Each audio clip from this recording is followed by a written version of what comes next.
santé, minable. Nous divorçons. Je l'ai déjà posté en ligne, a dit ma femme, lors de notre dîner d'anniversaire, en pensant que j'allais la supplier de rester. Au lieu de cela, j'ai tranquillement repris chaque maison, chaque voiture, et chaque euro, qu'elle croyait être à elle. Ma femme a fait teinter son verre de vin contre le mien, et l'a dit, comme si c'était la chute d'une blague, santé. Nous divorçons.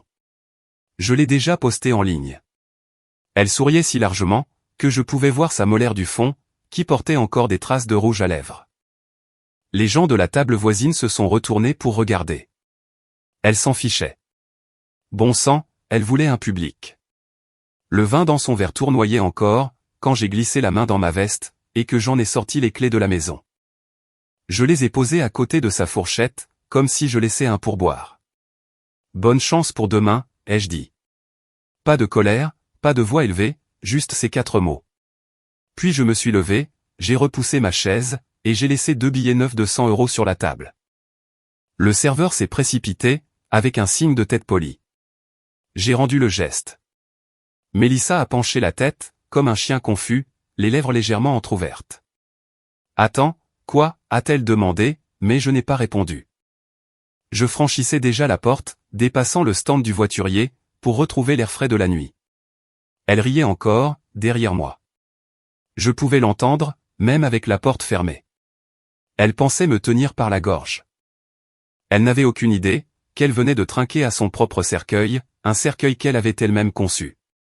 Et pour information, si vous écoutez ceci, et que vous n'êtes pas encore abonné, cela aide vraiment l'équipe derrière ce projet, à vous proposer d'autres histoires comme celle-ci. Plus de 90% d'entre vous, nous écoutent sans s'abonner. Ce n'est qu'un clic, mais cela nous motive plus que vous ne pouvez l'imaginer. Maintenant, retournons à son petit dîner de victoire. Vous voyez, Mélissa a toujours été théâtrale. Pas d'une manière charmante, ou excentrique. Plutôt le genre de personne, qui a besoin d'être au centre de l'attention, sinon elle en meurt. Si ce n'était pas sur les réseaux sociaux, cela n'avait pas existé. Si personne ne regardait, elle ne prenait même pas la peine de ressentir.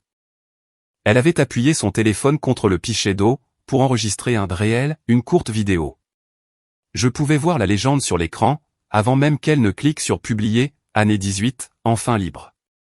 C'était notre dîner d'anniversaire, 18 ans de mariage. Je me souvenais encore d'elle, dans ses baskets Converse vertes, à cette station-service de l'Utah, parlant de sauver des chiens errants. La femme en face de moi, aujourd'hui, échangerait un chien errant contre une collaboration de marque, n'importe quel jour de la semaine. Elle pensait que j'allais la supplier, l'implorer, ou peut-être pleurer.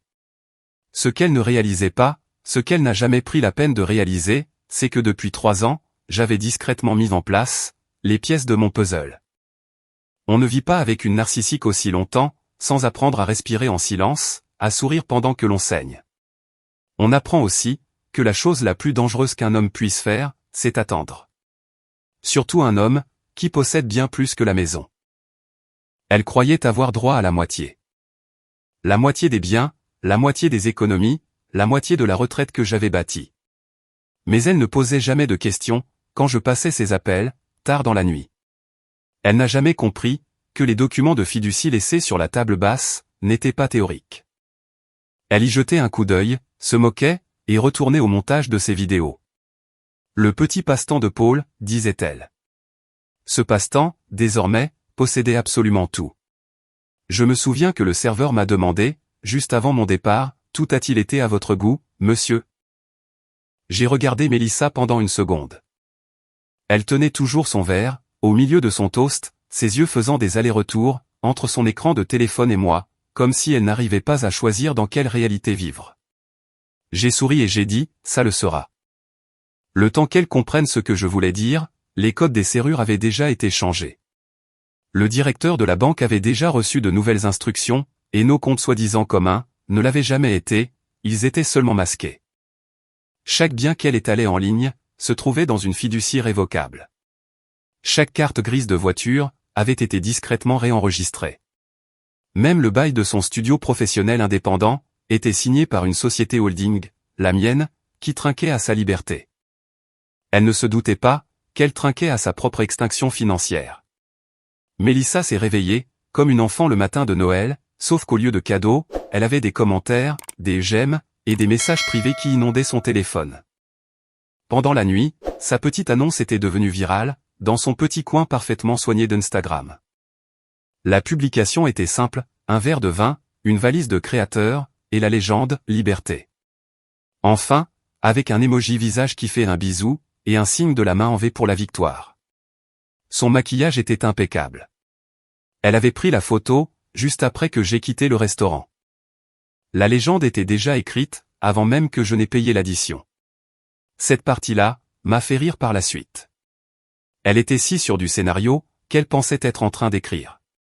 Une femme forte, se libérant enfin du type ennuyeux des assurances. Une héroïne, pour la faune des brunchs. Dans son esprit, j'allais la supplier, peut-être lui envoyer des fleurs, l'implorer de ne pas partir, lui dire que j'allais changer. C'est ce que ses abonnés attendaient aussi. Commentaire après commentaire, ils lui disaient qu'elle était si courageuse, si inspirante, et qu'elle était une vraie reine. Ce qu'elle n'avait pas prévu, ce qu'aucun d'eux n'avait prévu, c'est qu'au moment même où son petit fantasme d'émancipation prenait son envol, l'écran de son téléphone allait devenir noir. Au début, elle a pensé que c'était un bug. Elle a tapoté, fait glisser son doigt, rien. Elle l'a branché sur le chargeur. Toujours rien. Puis le logo Apple a clignoté, et s'est figé, encore et encore. Elle a levé les yeux au ciel, et a marmonné quelque chose, sur le fait de devoir prendre rendez-vous au Genius Bar. Mais ensuite, le vrai coup est tombé. Elle a ouvert son ordinateur portable, pour essayer de se connecter au compte bancaire commun, celui qu'elle utilisait pour les soins au spa, les achats en boutique, et ses dépenses professionnelles, qui finissaient toujours, bizarrement, chez Nordstrom. Mot de passe invalide. Elle a réessayé. Même résultat. Elle a cliqué sur « Mot de passe oublié ». Accès refusé. À cet instant, le regard agacé s'est transformé en une brusque inspiration. Mélissa n'était pas habituée à subir la moindre résistance numérique. Elle a appelé la banque. On pouvait pratiquement entendre l'irritation dans sa voix, avant même qu'elle n'atteigne les options du menu. « Oui, bonjour, c'est Mélissa Howard.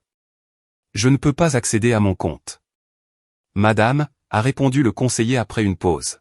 « Nous ne pouvons donner des informations à personne d'autre qu'au signataire principal. »« Je suis sa femme », a-t-elle rétorqué. « Je suis sur le compte. » Nouvelle pause. « Madame », a repris le représentant, plus prudemment cette fois. « Vous avez été retiré hier à 16h47. Votre accès a été révoqué, par le titulaire principal du compte. » Silence. Puis, de quoi diable parlez-vous? Je peux vous donner le numéro du directeur d'agence, si vous souhaitez en discuter davantage.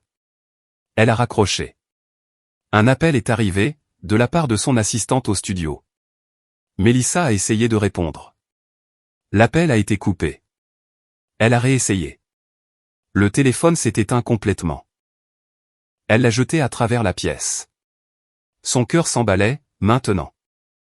Pas seulement parce qu'elle ne pouvait plus dépenser d'argent, mais parce qu'elle ne comprenait pas comment j'avais pu agir si vite. Dans son esprit, c'était elle qui avait l'initiative. Elle avait brandi sa liberté, comme un drapeau de victoire. Elle s'attendait à ce que les gens commentent, quitte-le, ma belle. Et à ce que je sois celui qui ait l'air perdu, confus, et pathétique. Au lieu de cela, elle était enfermée dehors, exclue de tout.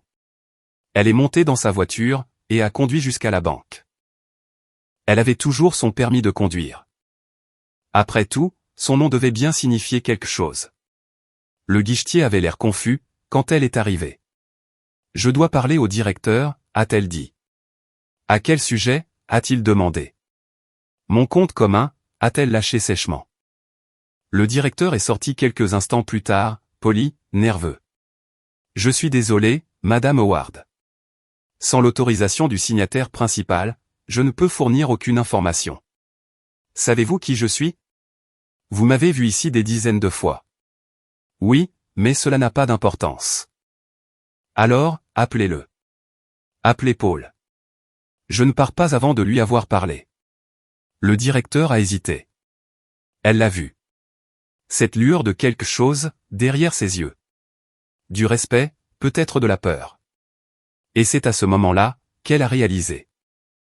Pas tout d'un coup, mais comme un poison agissant à retardement. Je ne l'avais pas seulement laissé annoncer le divorce. Je m'y étais préparé. Chaque mouvement qu'elle faisait ce matin-là, c'était comme courir à pleine vitesse, contre un mur qu'elle n'avait même pas vu. Pas parce qu'il était caché, mais parce qu'elle n'avait jamais pris la peine de regarder. Sa fierté l'avait aveuglée. Devant la banque, sa voiture indiquait une batterie faible. Puis, un autre message est apparu brièvement sur son écran, avant que le système ne plante à nouveau.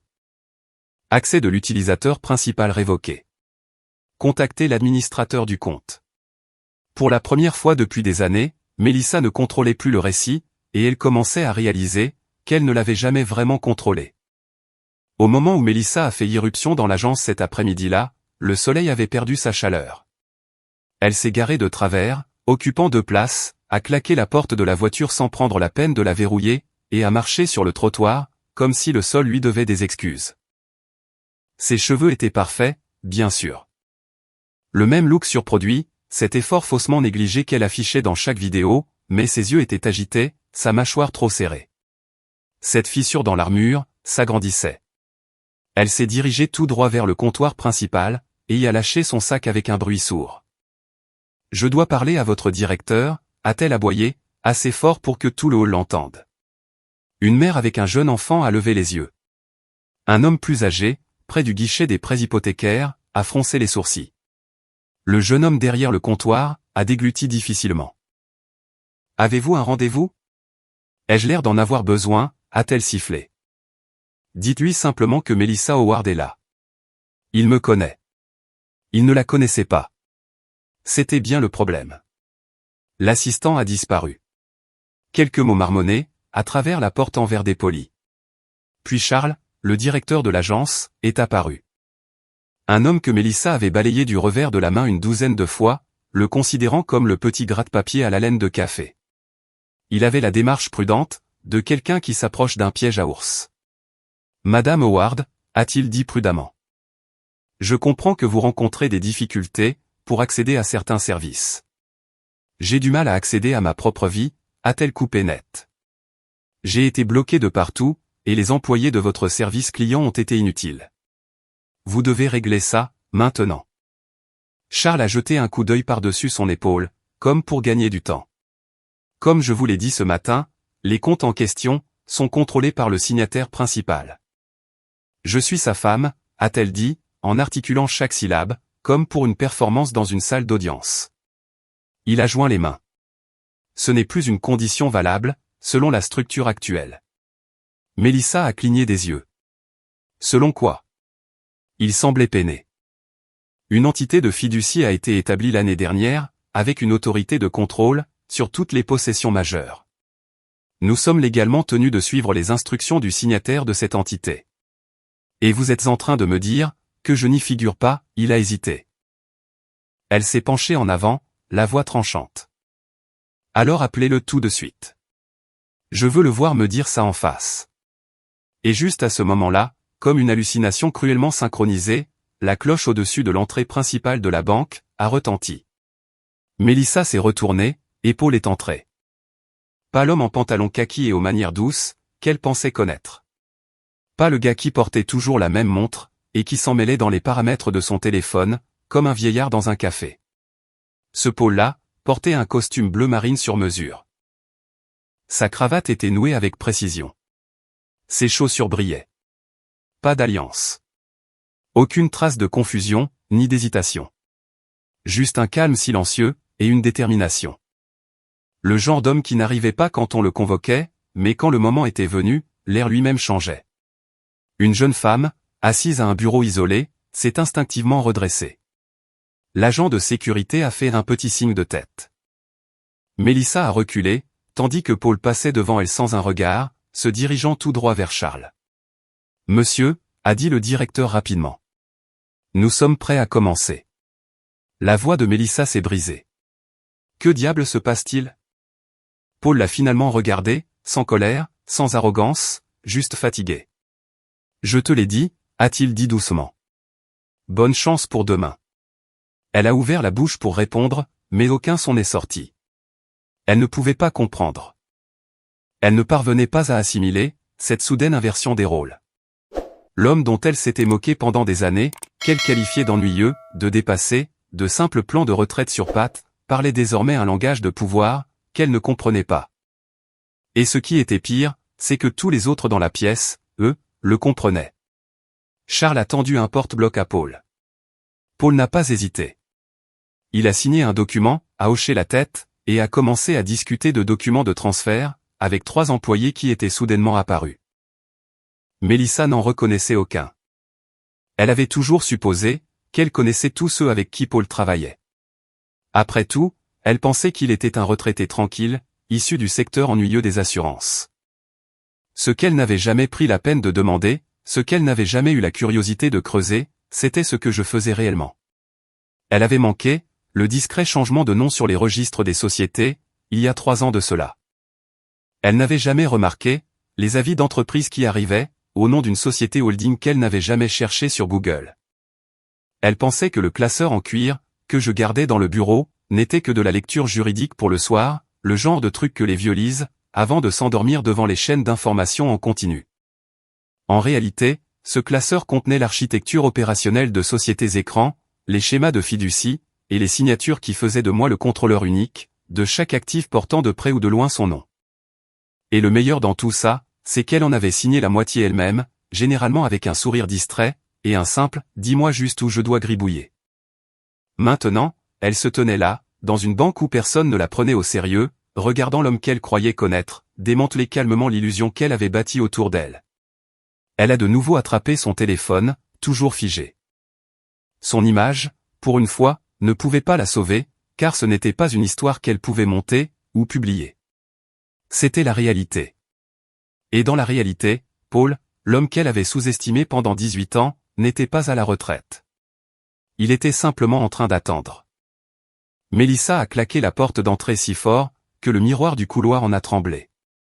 Elle a retiré ses talons d'un coup de pied, avec assez de force, pour en envoyer un volet contre le mur.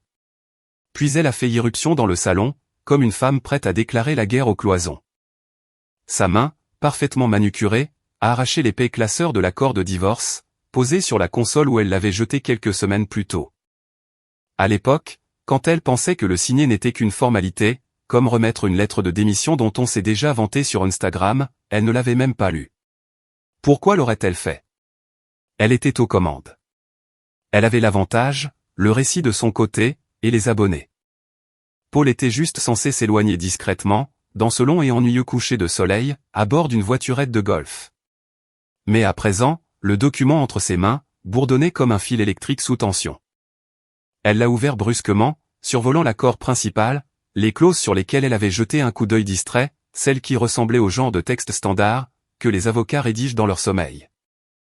Les attentes en matière de pension alimentaire, la division des biens, les titres des voitures, tout lui semblait familier, toutes ces choses dont elle s'était moquée autour d'un verre de chardonnay, en disant à sa sœur, il veut juste s'en aller. Je le laisse faire. Mais cette nuit-là, ses doigts se sont arrêtés net, sur une page vers la fin du dossier. Elle n'avait pas le même format que les autres. Elle comportait une signature à l'encre bleue, la sienne, une deuxième signature notariée, celle des avocats de Paul, et un titre en petit texte centré, qui disait « Clause supplémentaire C, surveillance discrétionnaire et renonciation conditionnelle ». Elle a plissé les yeux, puis l'a lu, et son estomac s'est noué. Dans l'éventualité où la division des biens serait initiée, dans des circonstances jugées préjudiciables à la réputation, performative, ou publiquement dénigrantes, tous les transferts convenus pourront être soumis à un audit discrétionnaire et retardé. Sous l'autorité de la fiducie successorale révocable, ci-après dénommée la fiducie. C'était là, en jargon juridique, clair comme le jour, la punition pour s'être moqué de lui en ligne, pour avoir publiquement ridiculisé le divorce, et pour avoir transformé leur séparation, en une réelle tendance avec des verres de vin et des hashtags. Elle avait déclenché la clause, à l'instant même où elle avait dit « Santé, nous divorçons », devant la caméra, et Paul le savait. Elle a vérifié la date à côté des signatures. C'était le matin après son voyage à Colorado Springs, quand elle lui avait tendu un stylo et avait marmonné, signe juste, qu'on arrête de faire traîner ça en longueur. Il l'avait regardé pendant 3 longues secondes, et puis, il avait signé. Elle avait été tellement suffisante à ce sujet. Elle avait dit à ses amis, il est trop vieux pour se battre. Il veut juste qu'on le laisse tranquille. Non, il voulait juste une trace écrite. Elle a sorti son téléphone, il était déchargé. Elle a couru vers son ordinateur portable, a ouvert Chrome, s'est connectée à Instagram, a supprimé la publication du divorce, a supprimé le réel, enfin libre, a supprimé la vidéo de ses amis trinquant, au-dessus d'un gâteau de bienvenue dans le célibat. Ensuite, elle a ouvert Facebook, a retiré chaque statut, chaque commentaire sarcastique, effaçant ses empreintes numériques, comme un fugitif sur une scène de crime. Mais il était trop tard. À la fin de la clause supplémentaire C, il y avait un addendum, tous les documents accessibles au public peuvent être soumis comme preuve démonstrative au Conseil de la fiducie. La rétractation n'en annule pas l'effet. Il avait des captures d'écran. Elle savait qu'il avait des captures d'écran, et probablement pas seulement les siennes, mais des fichiers notariés et horodatés de son avocat. Paul avait toujours été méthodique. Elle n'avait simplement jamais respecté cela. Elle pensait que sa discipline était un symptôme d'ennui. Elle n'avait jamais réalisé que c'était une armure. Maintenant, chaque légende suffisante, chaque emoji hilar, chaque TikTok passif-agressif qu'elle avait fait, était une lame pointée sur sa propre gorge. Sa démonstration de force n'était devenue que la pièce à conviction numéro 1. Elle a trébuché jusqu'à la cuisine. Soudain assoiffée, elle a attrapé un verre dans le placard, et l'a rempli d'eau. Ses mains tremblaient. Elle en a renversé la moitié sur le plan de travail. Il ne s'agissait pas seulement du fait qu'elle n'obtiendrait peut-être pas la moitié. La clause ouvrait la porte à une réévaluation complète. Si la fiducie décidait qu'elle avait violé l'élément de bonne foi, et elle était conçue pour cela, tout pourrait être mis en pause, révisé indéfiniment, et à leur entière discrétion. Cela signifiait que l'équipe juridique de Paul avait le contrôle. Elle pourrait être coincée dans les limbes pendant des mois, des années, sans maison, sans studio, sans voiture, sans accès à la retraite. Mélissa a glissé le long du placard jusqu'au sol, serrant toujours le verre. Elle a fixé le carrelage, sa respiration se faisant courte et saccadée. Pendant 18 ans, elle avait supposé qu'elle était la plus intelligente, celle qui comprenait l'influence, la manipulation, l'image. Elle avait oublié une vérité simple. On ne mesure pas l'intelligence au volume de la voix de quelqu'un. On la mesure au silence avec lequel il se prépare, pendant que vous jubilez. Paul n'a pas discuté. Il n'a pas supplié. Il a juste rédigé la clause C, et il a attendu. Le lendemain matin, Mélissa s'est réveillée avant l'aube, pas par ambition, mais parce qu'elle avait passé la nuit à creuser dans un terrier de lapin, qu'elle avait elle-même créé. 3 heures de recherche sur Internet, 5 heures à fouiller dans des papiers, et une demi-bouteille de Sancerre. Plus tard, elle était assise, affaissée dans un peignoir en soie, devant l'îlot de la cuisine. Le mascara étalé, l'ordinateur portable luisant, les mains tremblant encore. Elle a commencé par un nom, Rowan Sentinel Holdings LLC. Elle l'avait vu dans la clause de la fiducie, la nuit précédente. Elle pensait que c'était juste une société écran inventée par l'avocat de Paul, mais quand elle l'a tapé sur le site public de recherche de propriété, c'était là, la maison était au nom de Rowan. L'Audi qu'elle conduisait pour aller au Pilates tous les jeudis, à Rowan. Même le studio en centre-ville, où elle dirigeait son cabinet de conseil en décoration d'intérieur de luxe, un espace dont elle se vantait régulièrement d'être l'entière propriétaire, listait Rowan Sentinel Holdings comme propriétaire. Son nom ne figurait sur aucun acte de propriété. Elle a cligné des yeux, a parcouru l'écran de nouveau, toujours rien. Rowan Sentinel Holdings avait discrètement tout absorbé, au cours des 3 dernières années. Tous les transferts de titres avec des droits d'usage conservés. Quelque chose que Paul lui avait expliqué une fois pendant un dîner, alors qu'elle écoutait à moitié, en regardant des publicités pour des sacs à main. Elle se souvenait très clairement de cette nuit-là, maintenant. Elle avait ri, elle avait vraiment ri. Oh, c'est ton petit jeu de retraite, Paul, avait-elle plaisanté autour d'un verre de vin. Toi et ton empire invisible, si mystérieux. Il n'avait pas répondu, il l'avait juste regardé, avait cligné des yeux une fois, et avait dit, je préfère les actifs discrets. Elle avait levé les yeux au ciel. Elle trouvait ça adorable, la façon dont il était obsédé par la paperasse, les documents, les structures d'entreprise. Elle appelait ça le Tetris pour vieux. Elle n'avait jamais demandé ce que l'entreprise faisait réellement. Il s'avérait que Rowan Sentinel n'était pas seulement un instrument de fiducie. C'était une société holding, que Paul avait créée avec une gouvernance en béton armé. Elle avait ses propres statuts, son propre comité consultatif, son propre conseil d'administration. La piste écrite s'étendait sur 3 États et 4 juridictions légales. C'était légitime, et ce n'était absolument pas à elle. La seule chose que Mélissa possédait techniquement à présent, c'était sa garde-robe, le solde remboursé de sa carte de crédit, et le sac en toile, qu'elle avait reçu comme cadeau publicitaire lors d'une conférence de design d'intérieur. Tout le reste lui avait été prêté, selon des conditions qu'elle n'avait jamais lues. Des conditions enfouies dans les mises à jour, qu'elle ignorait à chaque fois que Paul lui envoyait un document par email, avec un rapide « clic juste pour approuver ». Elle cliquait à chaque fois, sans poser de questions. Elle pensait qu'elle signait pour une quelconque manœuvre d'optimisation fiscale insignifiante. Elle cédait le château, pièce par pièce. Le pire, c'était que la fiducie révocable donnait à Paul l'entière discrétion de retirer l'accès à n'importe quel bénéficiaire, en cas de conflit, de mauvaise conduite, ou... Mélissa s'est figée sur cette ligne. Malveillance démontrée, ou atteinte à la réputation. Elle n'avait pas besoin d'un avocat pour traduire cela. Ses publications, ses blagues, la photo du verre de vin, tout était documenté. La veille au soir, la fiducie avait émis un avis interne. Elle a vu le PDF, transféré depuis une adresse email anonyme, probablement la façon qu'avait Paul, de retourner le couteau dans la plaie. Accès du bénéficiaire révoqué. Identifiant, Monsieur Howard. La date était celle de la veille. Mélissa a pris son téléphone, qui fonctionnait enfin de nouveau, après une réinitialisation forcée aux paramètres d'usine, et a ouvert son application bancaire. Refusé. Elle a ouvert son calendrier. La journée était remplie de consultations avec des clients, des personnes à qui elle avait promis des réaménagements de luxe, pour la plupart basés sur l'esthétique de son ancienne maison. Elle ne pouvait même pas y retourner, pour prendre de nouvelles photos. Elle a envoyé un email frénétique à son assistante. Retire du site tout ce qui fait référence à la maison témoin, immédiatement. Puis un autre. Nous avons encore les rendus 3D du projet d'un lap. Utilise-les à la place. Elle a fait une pause. Ce projet était aussi au nom de Paul, et la licence l'était aussi. Elle n'avait plus rien. Pas d'ancrage, aucun levier, pas même un faux récit auquel se raccrocher. Elle est retournée sur la base de données publiques des entreprises. Rowan Sentinel Holdings avait une liste de directeurs, sinon. Elle n'en reconnaissait aucun. Le nom de Paul n'y figurait même pas. C'est à ce moment-là que ça l'a vraiment frappé. Ce n'était pas un acte de vengeance de dernière minute, ni un mouvement de panique de la part d'un mari humilié. C'était une stratégie, exécutée des années à l'avance. La fiducie avait grandi, absorbé, et enregistré des biens, pendant qu'elle dansait devant les caméras de son téléphone, et planifiait sa sortie publique.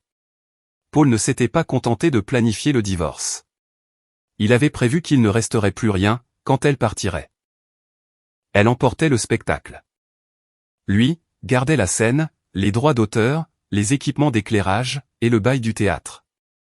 Mélissa a fixé son propre reflet, dans l'écran sombre. Toute sa vie, elle avait supposé qu'elle était la personne la plus intelligente de la pièce. Il s'avérait que l'homme le plus silencieux à la table, construisait une forteresse, pendant qu'elle se vantait d'en avoir volé la clé. La réceptionniste du spa a souri, lorsque Mélissa lui a tendu la carte de platine étincelante, avec sa manucure emblématique en or rose. Gardons le hammam pour 1 heure de plus, a-t-elle dit d'un ton désinvolte, en repoussant ses lunettes de soleil sur sa tête. Elle en avait besoin. Un massage des tissus profonds, un soin du visage, peut-être un verre de champagne au concombre dans le salon du jardin, quelque chose pour réinitialiser son énergie, recentrer son pouvoir, et se rappeler qui diable elle était. Puis, le bip a retenti. Le terminal de paiement a clignoté en rouge. La machine a émis un petit son aigu, refusé. Désolé, pourriez-vous réessayer? A dit Mélissa avec un rire, trop fort pour être vrai. Probablement une erreur de puce. La réceptionniste a réessayé. Même résultat. Mélissa s'est penchée, chuchotant, passez-la en crédit. La femme avait l'air mal à l'aise. Il est écrit compte restreint. Mélissa a cligné des yeux. C'est le compte commun. Réessayez, s'il vous plaît. La femme a commencé à s'exécuter, mais Mélissa sortait déjà son téléphone. Elle a composé le numéro du service client. Ses ongles tapotaient sur le comptoir. Oui. Bonjour, j'appelle au sujet d'une carte refusée. Oui, mon nom est Melissa Howard. Mon mari et moi partageons ce compte. Une pause. Madame, a répondu l'agent, vous avez été retiré de ce compte il y a 3 jours. Non, ce n'est pas possible.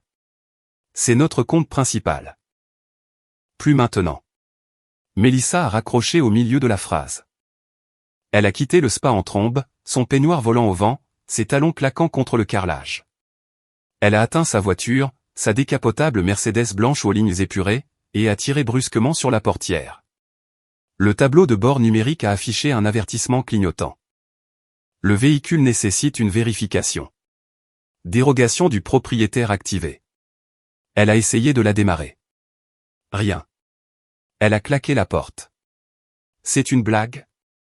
Puis, elle a remarqué le nom sur la carte grise dans la boîte à gants. Paul W. Howard. Ce n'était pas la sienne. Elle ne l'avait jamais été. Elle a attrapé son sac, et a marché sur 5 pâtés de maison jusqu'à la banque, transpirant à travers sa tenue de sport hors de prix. Quand elle est arrivée, elle a plaqué la paume de sa main, contre la porte d'entrée en verre, pour attirer l'attention de quelqu'un. À l'intérieur, Charles, le directeur, l'a vue. Il est venu à la porte lui-même. J'ai besoin d'y avoir accès, a-t-elle sifflé. Tout ça gèle absolument tout. Il a ouvert la porte, juste assez pour parler. Je suis désolé, Madame Howard. Je vous ai dit que les comptes étaient en cours de révision, par le service juridique de la fiducie. L'accès est gelé, jusqu'à la conclusion de l'audit. Quel audit? C'est la procédure standard, après l'activation d'une clause. Vous auriez dû en être informé. Clause? Quelle clause? Il n'a pas répondu, il l'a juste regardé, comme un homme regardant quelqu'un se noyer, dans une piscine où il s'était vanté de vouloir plonger. Elle a fait demi-tour et s'est éloignée en trombe, composant le numéro de Paul. Directement sur messagerie. Elle a envoyé un message. Tu ne peux pas faire ça. Elle a fait les 100 pas devant le bâtiment, de l'autre côté de la rue, la mâchoire serrée, les pouces s'agitant à toute vitesse. Un autre message. C'est de la violence financière. Je vais le dire à tout le monde. Tu as l'air d'un fou. La réponse est arrivée 30 secondes plus tard. Fait en toute légalité. 4 mots, comme une balle à travers l'os. Elle a halté, ses doigts crispés sur le téléphone. Elle a réessayé d'appeler, directement sur messagerie. Très bien, a-t-elle pensé. Je vais rentrer à la maison. Sa vraie maison, celle qu'elle avait conçue, peinte, et dont elle avait filmé des visites pour ses abonnés. Elle a commandé un VTC, et lui a indiqué la résidence sécurisée. Le chauffeur lui a jeté un coup d'œil, dans le rétroviseur, à plusieurs reprises, remarquant probablement son expression hagarde et son mascara étalé. Quand elle est arrivée, elle est sortie et a tapé le code du portail. Accès refusé. Elle a réessayé. Accès refusé. Elle a sonné à l'interphone. Pas de réponse. Au bout de 5 bonnes minutes, un voisin est entré en voiture, et Melissa s'est glissée par le portail derrière lui. Elle a atteint la porte d'entrée et a attrapé la poignée. Verrouillée. Elle a cherché sous la jardinière. Rien. Pas de clé de rechange. Elle a fait le tour de la maison, jusqu'à la porte latérale près du patio. Verrouillée. Elle a ramassé une pierre sur la bordure du jardin, et a sérieusement envisagé de briser la fenêtre. Mais quelque chose en elle s'est arrêté. Pas parce qu'elle craignait les conséquences, mais parce que, pour la première fois depuis le début de cette spirale, elle a réalisé qu'elle ne savait même pas ce qu'il lui restait. Elle s'est assise sur les marches du porche, les jambes tremblantes. À l'intérieur de cette maison, se trouvait tout ce qu'elle pensait contrôler, son dressing, sa cuisine de créateur, sa baignoire sur mesure, ses fausses fougères, son éclairage savamment étudié, son style de vie. Mais les serrures avaient été changées. La propriété avait été modifiée, et elle n'était plus qu'une femme parmi d'autres, assise sur le porche de quelqu'un d'autre, suppliant d'être réadmise dans un rêve qu'elle n'avait pas construit. Elle a fixé la porte. La porte n'a pas bougé, et Paul non plus. Il ne répondait pas, ne discutait pas, ne criait pas. Il se contentait de l'effacer, système par système. Pas par pure méchanceté, mais avec la même précision silencieuse, qu'elle utilisait pour peaufiner sa vie faussement parfaite. L'effacement n'était pas émotionnel, il était systématique. Elle était devenue un fantôme dans sa propre histoire, et ce n'est que maintenant qu'elle réalisait que cette histoire n'avait jamais vraiment été la sienne, pour commencer. Melissa venait de terminer son 3e expresso de la matinée. Bien que terminer ait signifié en renverser la majeure partie sur son poignet, lors d'une tentative frénétique pour accéder à une autre plateforme bloquée, lorsque son avocat spécialisé en divorce, Nolan, a fait irruption dans son appartement, sans y être invité. Elle ne l'avait pas vu aussi troublé, depuis qu'il avait bâclé l'accord de son précédent partenariat commercial. Un échec dont elle avait juré de se remettre, en faisant un meilleur mariage la fois suivante. Sa cravate était de travers, son visage pâle. Il a lâché sa mallette en cuir sur l'îlot en marbre, comme si celle-ci lui devait de l'argent. « Vous ne m'aviez pas parlé de la fiducie » a-t-il aboyé. Elle a cligné des yeux, stupéfaite par son ton. « Pardon ?» Il a sorti une chemise cartonnée, l'a claquée sur le comptoir, et s'est penché au-dessus, comme un homme présentant une arme du crime, ou plutôt, le contrat post-nuptial qu'il avait déposé 2 ans plus tôt. La bouche de Melissa s'est entr'ouverte. Quel contrat post-nuptial ? Nolan a ouvert le dossier d'un coup sec, avec ce genre de précision agressive, normalement réservée aux effets de manche dans les salles d'audience. À l'intérieur, se trouvait une copie numérisée en haute résolution d'un contrat, complet, avec le sceau d'un notaire, la contre-signature d'un avocat, et sa propre signature théâtrale pleine de boucles en bas de page, ornée d'un petit cœur sur le « i » de Melissa. Elle l'a fixé, comme s'il s'agissait d'un document falsifié. Une sorte de blague. « Je n'ai jamais vu ça », a-t-elle dit, bien que la phrase ait paru faible, même à ses propres oreilles. « Vous l'avez signé », a rétorqué Nolan, juste après ce voyage à Sedona, il y a 2 ans. « C'est impossible », a-t-elle dit, ses mains tremblant déjà. « Je m'en souviendrai. »« Vous ne l'avez pas lu », l'a-t-il coupé. Il vous l'a envoyé via DocuSign, avec pour objet la mise à jour financière du foyer. Vous avez cliqué, vous avez signé. Vous étiez au spa. J'ai vérifié l'horodatage. 5 minutes après avoir posté un boomerang de ce bain de boue, sur la falaise. Les lèvres de Melissa se sont entr'ouvertes. Son cœur battait à tout rompre. Soudainement, elle se rappelait bel et bien de cette journée. Le peignoir du complexe hôtelier, son 2e cocktail mimosa. Paul lui avait envoyé un SMS du genre « J'ai besoin que tu signes ça avant vendredi ». Elle était agacée. Elle était huilée, à cause d'un enveloppement au sel marin. Elle voulait retourner regarder des échantillons de tissu pour des coussins, pour la rénovation du bureau. Alors, elle avait signé, sans jamais regarder, sans jamais demander. Nolan a tapoté le document. Ceci annule toutes les revendications sur les biens communs, absolument tout. Sa voix s'est brisée. Ça ne peut pas être légal. C'est légal, a-t-il répliqué du tac au tac, en sortant une autre page. Parce que votre signature est ici, et encore ici avec vos initiales. Le sceau du notaire a été apposé à distance.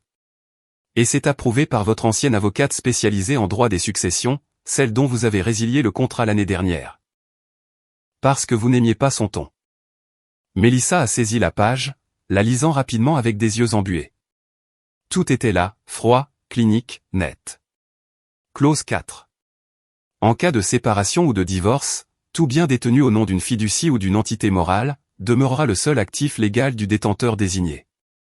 Clause 43. L'épouse reconnaît et accepte qu'aucune réclamation ne pourra être déposée contre les dites entités, lors de toute action future. Clause 47. L'accord annule et remplace toute présomption antérieure de droit sur les actifs partagés, en vertu des lois locales sur les biens matrimoniaux.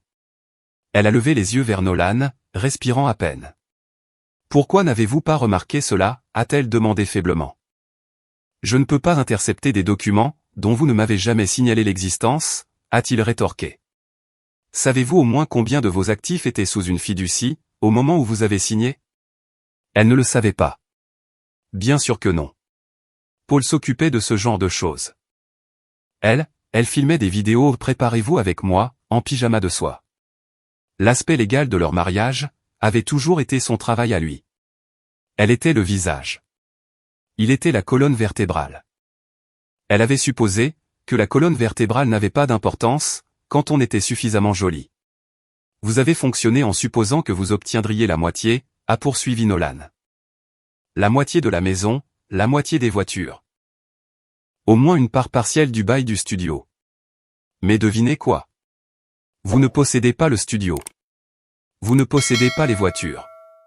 Vous ne possédez même pas le nom de domaine du site web sur lequel tourne votre marque de design. Il est enregistré au nom de l'une de ces sociétés holding. Et l'email de l'administrateur est celui de ses avocats. Mélissa s'est agrippée au bord du comptoir. Réparez ça, a-t-elle dit doucement. Je ne peux pas le réparer, a-t-il dit en levant les bras au ciel. Ce n'était pas un oubli. C'était un piège légal d'envergure. Vous y êtes entré, au milieu d'un nuage de vapeur d'eucalyptus, et vous avez fermé la porte derrière vous. Elle s'est affaissée sur un tabouret de bar, fixant le dossier comme s'il risquait de prendre feu. Il y a 2 ans, c'était l'époque où elle pensait encore que Paul était inoffensif, un peu terne, un peu grisâtre sur les bords. Elle avait l'habitude de l'appeler le plan de retraite humain. Elle le disait dans son dos, lors des brunchs. Elle se croyait tellement intelligente. Mais pendant qu'elle riait avec ses amis, autour de Bénédicte hors de prix, il sécurisait le périmètre de son empire, brique par brique. Maintenant, c'était elle qui était piégée à l'intérieur. Pas d'armes, pas de cartes, et le pire de tout, elle avait construit la cage elle-même, avec un seul clic négligent. L'appel est arrivé juste après midi. Mélissa était assise sur le sol de son studio, entourée d'échantillons de tissus, et de bougies hors de prix qu'elle utilisait pour la mise en scène. Un cappuccino reposait intact à côté d'elle, la mousse s'effondrant lentement, tout comme le reste de sa semaine. Elle a répondu à la 2e sonnerie, forçant un sourire dans sa voix, comme elle le faisait toujours. « Bonjour, Janice. » Silence. Puis, « Mélissa, nous nous retirons. » Les mots ont atterri comme une gifle. « Attends, quoi? » « Nous annulons le réaménagement des Newton, avec effet immédiat. » Mélissa a cligné des yeux, abasourdie. « C'est un projet de 6 mois. Vous avez signé un accord de design. Nous en sommes à la phase 2. Les carreaux sont tous prêts. » Janice l'a coupé. « Nous avons parlé avec notre service juridique. Il y a une clause de sortie. » Mélissa s'est levée lentement, agrippant le bord de son bureau. « Pourquoi ? » Une autre pause. Puis le vrai coup est tombé. « Il y a des rumeurs, Mélissa, » a dit Janice prudemment. « En ligne, les gens disent que tu as menti sur la propriété de l'espace de design, que ton entreprise est empêtrée dans des litiges judiciaires. Il y a une rumeur, à propos d'une fiducie qui saisirait tes biens, et quelque chose à propos d'une fraude. » La gorge de Mélissa s'est serrée. Rien de tout cela n'est vrai. Janice a soupiré de lassitude.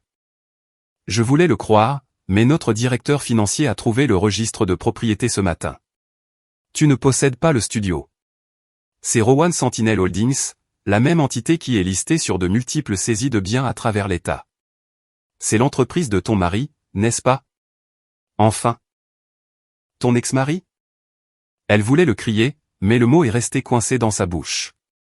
Tu nous as dit que cet espace était à toi, a continué Janice, la voix plus froide désormais. Tu as dit que tu l'avais acheté content, que c'était ta maison créative. Ça l'est, a insisté Mélissa. C'est moi qui le dirige. Tu le diriges, a répété Janice. Mais tu ne le possèdes pas. Il y a une différence, et nous ne pouvons pas risquer d'être entraînés, dans l'effondrement de quelqu'un d'autre. La ligne a été coupée. Mélissa a fixé son téléphone pendant un long moment, avant de le laisser tomber de sa main, sur le tapis. L'effondrement. Ce n'était plus une métaphore. C'était en train de se produire.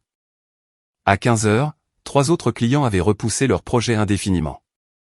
L'un d'eux avait déjà déposé une réclamation sur PayPal, exigeant un remboursement pour une planche d'inspiration en cours de réalisation. Un autre avait demandé à son assistante si Mélissa faisait l'objet d'une enquête. Les murmures dans la communauté du design se propageaient vite, plus vite que n'importe quelle campagne marketing qu'elle n'avait jamais lancée. Elle a menti sur le fait d'être propriétaire. Elle est poursuivie pour fraude. Elle est en faillite. Pire qu'en faillite. Les gens ne voulaient pas de créateurs de tendances traînant des procès. Ils voulaient une esthétique épurée, des légendes inspirantes, et l'illusion du succès. Mélissa ne correspondait plus à la marque. Elle a ouvert le contrat de location sur son iPad, prête à l'annuler avant que les choses n'empirent. Avant que quelqu'un ne la poursuive en justice, avant que tout cela ne devienne un spectacle. Le document était formel, un PDF signé et étiqueté, accord de marquage immobilier et d'occupation, Studio 4A. Elle a fait défiler jusqu'à la page des signatures. C'était là. Propriétaire, Rowan Sentinel Holdings LLC. Locataire, Melissa Howard. Licence d'occupation uniquement. Elle l'a fixée. Licence uniquement. Pas de bail, pas de droit de location, pas de protection des locataires. Elle n'avait pas remarqué auparavant. Paul s'était occupé de tout, quand elle lui avait dit « Je ne fais pas de paperasse. Rends ça juste joli et simple pour moi. » Il avait rendu ça bien trop simple. Elle a fait défiler la page plus bas. Clause 8. Le concédant se réserve le droit de révoquer l'occupation à sa guise avec un préavis de 15 jours, s'il est déterminé que le licencié s'est engagé dans une violation des normes de conduite réputationnelle, décrites à la section 6. Elle a cliqué sur la section 6. Une ligne ressortait en gras. Le licencié ne doit pas s'engager dans une conduite publique qui porte atteinte à la réputation du concédant ou des entités associées.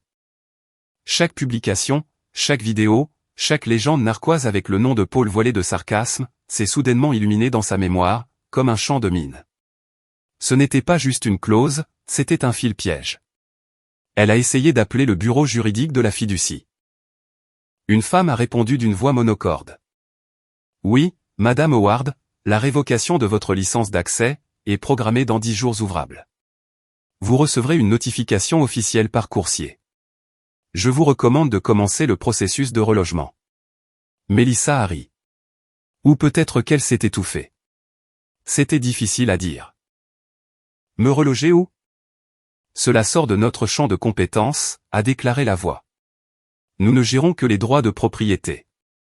Et juste comme ça, le studio avait disparu. Pas dans un incendie, pas dans un scandale. Discrètement, elle s'est tenue au centre de son empire. L'espace qu'elle avait posté, filmé, et dont elle s'était vantée pendant des années. L'endroit qu'elle appelait son sanctuaire, ne lui appartenait plus. Il ne lui avait jamais appartenu.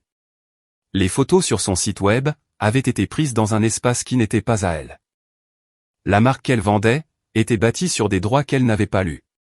L'empire qu'elle étalait était construit sur une terre d'emprunt. Et le propriétaire venait d'en reprendre possession. Melissa s'est laissée tomber sur le canapé en velours, sous le tableau au cadre doré qui disait « Manifester ». L'ironie l'a presque fait rire à nouveau. Presque. Melissa était recroquevillée, sur le lit d'amis chez sa mère, les genoux rentrés sous une couverture, qui sentait la lavande et la vieillesse. Ses ongles, autrefois impeccables, étaient écaillés. Son téléphone, sur ses derniers 6% de batterie. Depuis 2 jours, elle vivait comme une fugitive dans sa propre vie, logeant dans l'appartement qu'elle appelait autrefois un plan B, entouré de papier peint floral, et d'anges en porcelaine qui lui donnaient des démangeaisons. Sa mère s'était tue, fatiguée du drame, fatiguée des histoires de droits légaux par-ci, fiducie par-là, fatiguée de cette fille qui autrefois marchait le nez en l'air, mais qui maintenant rôdait dans la cuisine, comme un raton laveur enragé. Quand le téléphone s'est allumé, elle a failli ne pas répondre. Numéro masqué. Elle a hésité, puis a glissé le doigt pour décrocher. Bonjour, Madame Howard. Une voix brève a dit, c'est Rina Killer, de la gestion immobilière du complexe pour Seniors Hill. J'appelle concernant l'unité 3B, l'appartement enregistré au nom de votre mère. Melissa s'est assise bien droite. Qu'y a-t-il à ce sujet? Nous avons reçu des instructions de Rowan Sentinel Holdings, concernant le privilège sur la propriété. Ils vont procéder à sa réaffectation. Non, je ne comprends pas. Cet endroit appartient à ma mère. Qu'est-ce que Paul a à voir là-dedans? Une autre pause. L'apport initial a été émis, par l'intermédiaire d'une fiducie discrétionnaire associée à Monsieur Paul Howard. Le privilège a été enregistré en conséquence. Nous avons reçu des documents autorisant son transfert. La gorge de Melissa s'est serrée. Un transfert vers quoi? Vers la société holding. Avec effet immédiat. La couverture des charges a été suspendue. L'eau et l'électricité seront coupées dans 5 jours ouvrables, à moins que d'autres dispositions ne soient prises. Vous ne pouvez pas faire ça. Vous ne pouvez pas nous laisser avec rien. Ma mère est. Elle est. Madame Howard, je vous recommande de trouver un autre logement, pendant la période de préavis de 30 jours. Ce n'est pas personnel. C'est une réaffectation financière. Mélissa s'est agrippée au bord du lit, la voix tremblante. Vous me mettez à la rue. Je suis simplement le protocole légal. L'appel s'est terminé avant qu'elle ne puisse répondre. Elle est restée assise là, la bouche ouverte, l'incrédulité se transformant en quelque chose de beaucoup plus sombre. Elle s'est mise à envoyer un SMS à Paul, ses doigts frappant violemment l'écran. Espèce de grand malade. C'est la maison de ma mère. Elle n'a rien à voir là-dedans. Il n'y a eu aucune réponse. Pas pendant des heures. Pas avant que le crépuscule ne peigne les murs d'ombre gris-bleu, et que son reflet, dans le miroir du couloir, ne ressemble à une femme qui n'avait pas dormi depuis un mois. Puis un bip, un message de Paul. Juste un seul. Je t'ai donné les clés. Tu en as fait des armes. Je n'ai fait que les reprendre. Son pouce est resté suspendu au-dessus de l'écran. Elle avait envie de hurler, de jeter le téléphone contre le mur, de faire irruption dans le bureau où il se cachait, pour exiger de savoir comment il pouvait être aussi froid. Elle voulait dire que ce n'était pas juste, qu'il était vengeur, cruel, qu'il la punissait pour des choses qu'elle ne pensait pas. Mais que pouvait-elle dire, qui ne sonne pas comme de la pure hypocrisie? Elle avait célébré le divorce avant qu'il ne soit réel. Elle en avait fait une performance. Elle avait fait de lui une blague. Il y avait eu des mèmes, des réels, des discussions de groupe, se moquant du vieux type, encore coincé à l'ère analogique. Et maintenant, le vieux type l'avait surclassé, dans le seul langage qui ne se démode jamais, l'infrastructure légale. Elle avait vécu dans le luxe, bâti sur son silence. Elle avait supposé que le silence était synonyme de faiblesse. Elle avait supposé que la gentillesse était de l'aveuglement. Elle avait supposé qu'elle serait celle qui repartirait, avec les valises, et le contrôle du récit. Maintenant, tout ce qui lui restait, c'était des gros titres, dans son propre esprit. Une designer expulsée. La reine du divorce perd son studio, son appartement, et le contrôle. Elle se tenait dans la cuisine de l'appartement de sa mère, où une unique ampoule clignotait, comme si elle se préparait déjà à s'éteindre. Aucune journée au spa ne pourrait réparer cela. Aucun client sur lequel se rabattre, aucune plateforme restante, pour lui permettre de raconter sa version des faits. Elle a ouvert le réfrigérateur vide, a ouvert le congélateur, il n'y avait que les petits pois surgelés de sa mère, et un vieux bac à glaçons. Elle a pris la bouteille de vin blanc sur le plan de travail, à moitié vide, tiède et acide, et en a versé dans un mug. Elle s'est assise par terre, a resserré la couverture autour d'elle. Dans ses oreilles, le silence hurlait. Elle avait dirigé le spectacle pendant si longtemps. Et maintenant, elle ne pouvait même pas garder la lumière allumée. Les baies vitrées de la banque projetaient de longues ombres sur le sol poli, alors que Mélissa se tenait au comptoir principal, ébouriffée et tremblante. Son foulard de créateur était noué de travers autour de son cou. Du mascara coulait sur ses deux joues, et les talons qu'elle portait autrefois comme une armure, claquaient désormais avec désespoir. Ce n'était pas une femme qui entrait avec une intention claire. C'était quelqu'un qui espérait que le bâtiment ne remarquerait pas sa honte. « J'ai besoin de parler à Paul Howard », a-t-elle dit, la voix se brisant au milieu de la phrase. « S'il vous plaît, je suis ici pour trouver un arrangement. » Le directeur, Charles, est de nouveau sorti du bureau. Même homme, regard différent, moins hésitant cette fois, presque résigné, comme s'il avait été informé à l'avance, de la façon exacte dont cela allait se dérouler. « Je vous en prie, asseyez-vous », a-t-il dit gentiment. « Je crois qu'il est en route. » Elle ne s'est pas assise, elle a fait les 100 pas. Son téléphone était de nouveau presque déchargé. Elle s'en fichait. Sa mère avait arrêté de répondre à ses appels. Son assistante avait démissionné, avec un email d'une seule ligne. Son site web était hors ligne. L'Instagram du studio avait été discrètement désactivé, probablement par l'équipe de Paul, après la révocation de l'occupation. Chaque fil numérique qu'elle avait autrefois tissé autour d'elle, était effiloché et flottait dans le vide. Et pourtant, elle croyait, elle espérait, que si elle parlait juste à Paul en face à face, elle pourrait inverser une partie des dégâts, pleurer un peu, peut-être toucher une corde sensible, lui rappeler leur début, prouver qu'elle n'était pas la méchante de l'histoire. Puis, les portes vitrées se sont ouvertes, et il était là. Pas avec arrogance, pas avec suffisance, mais dans ce même costume sur mesure, avec cette même démarche tranquille, ce même silence dont elle comprenait enfin maintenant, qu'il n'était pas un vide. C'était du pouvoir. Le genre de pouvoir qui n'a pas besoin de crier, car tout a déjà été arrangé. Elle en a eu le souffle coupé. Paul a fait un signe de tête à Charles, qui s'est écarté. La pièce a semblé se mettre sur pause. Charles a demandé, « Monsieur, devons-nous procéder à l'autorisation de transfert ?» Paul a regardé Mélissa pour la première fois. Pas vers elle. Exactement à travers elle. « Ce n'est pas nécessaire, » a-t-il dit doucement. « Nous avons déjà le contrôle total. » Le cœur de Mélissa a plongé. Ses lèvres se sont entr'ouvertes. « Comment ça, nous ?»